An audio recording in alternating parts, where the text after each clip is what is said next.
Shalom, shalom, je vous dis shalom. C'était votre servante, Maman Estelle Koulaïou.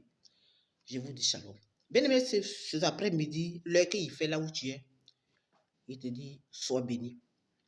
Enfin, il va faire une petite vidéo, courte. C'est pas trop long. Je vais parler à faire des dîmes. Les gens disent, oui, dîmes n'est pas, c'est pas obligatoire.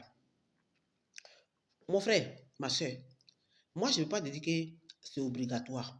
Dîmes et offrandes, il n'est pas dit que c'est obligatoire. Avec assez de grains, il n'est pas dit que c'est obligatoire. Mais en même temps aussi, je veux te dire que aussi c'est obligatoire. Je vais m'exprimer pourquoi je dis ça. Le Seigneur a envoyé ses serviteurs. Vous savez, auparavant, il y a les chants qui ont chanté en Côte d'Ivoire. Il y a les bonbons passeurs et il y a les passeurs.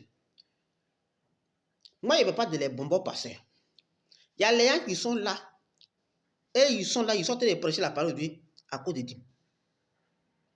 Moi, je vais expliquer un petit histoire qui va vous expliquer. Moi, je ne sais pas que quand on parle de la parole de Dieu, je ne sais pas que c'est l'argent qu'on reçoit. Moi, je ne savais pas. Comme il dit toujours, je suis gaou. Moi, je ne savais pas. Mais bien aimé, un homme de Dieu que j'ai prié, lui, il payé m'a dit, qui a eu à me parler mal un jour, en disant, je pense que je vais avoir l'argent sur les réseaux sociaux. C'est là qu'il était étiqueté, il dit, ah bon?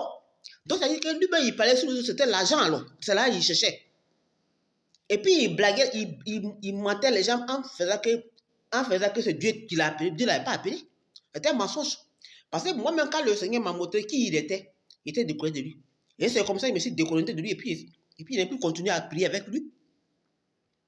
Donc, quand il m'a vu, il était prêché sur le sujet, il me dit, moi, je pense que c'est là, voilà, c'est là, il a commencé à comprendre. Il dit, ah, donc ce que le Seigneur m'avait montré au sujet de lui, ce n'était pas mensonge.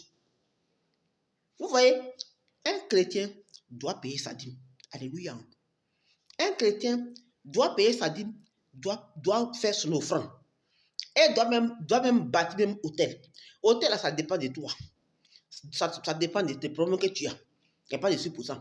Un chrétien doit donner son ancien de grâce. Je vais expliquer. Si le Seigneur a envoyé son serviteur,